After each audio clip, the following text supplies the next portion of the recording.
దాని పేరు అవిముక్తము అంటారు. ఇక్కడ రుద్రుడు ఇల్లు గనక రుద్ర గేహం అని దానికి పేరు.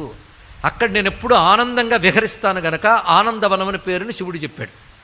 అలాంటి ఆనందవనము అవిముక్తము కాశీ రుద్రగేహం అనే క్షేత్రంలో నువ్వు వెళ్ళి అక్కడ సాధన చేయి. ఎందుకంటే సాధన అనేది తీవ్రంగా ఫలించాలి, శీఘ్రంగా ఫలించాలి అంటే శీఘ్రంగా తీవ్రంగా పూర్ణంగా ఫలించాలి అంటే క్షేత్రమందు సాధన చేయాలి.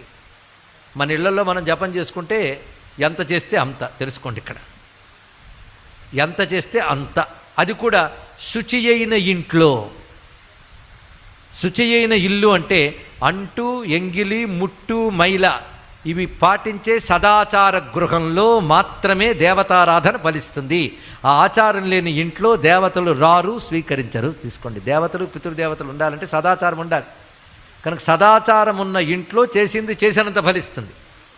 గోశాలలో చేస్తే చేసిన దానికంటే 10 రెట్లు ఫలితం ఎక్కువ. అదే ఒక పుణ్యనదీ తీర్థంలో పవిత్రమైన వృక్షాల వద్ద ఒక మారేడు చెట్టు, మర్రి చెట్టు, తులసి మొదలైన వాటి చోట చేస్తే కొన్ని 100 రెట్లు ఫలితం ఎక్కువ. గురు సన్నిధిలో చేస్తే చెప్పలేనంత ఫలితం వస్తుంది. అలాగే శివుని యొక్క సహజ క్షేత్రమైన వారణాసిలో చేస్తే అత్యద్భుతమైన ఫలం సిద్ధిస్తుంది. కాబట్టి అక్కడికి వెళ్ళి చెయ్యు. ఎందుకంటే నీకు ఇంకా నెమ్మదిగా చేస్తాను అనేంత ఆయువు లేదు.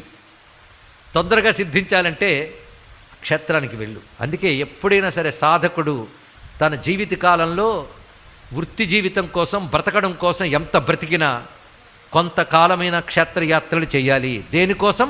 సాధన కోసం.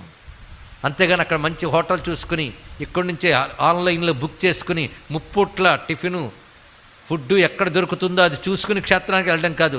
క్షేత్రం విహారయాత్ర కాదు, సాధన యాత్ర. తెలుసుకోండి, ఇక్కడ సాధన కోసం వెళ్ళాలి. ఇక్కడ అక్కడ చేసిన దానికి శక్తి ఎక్కువ.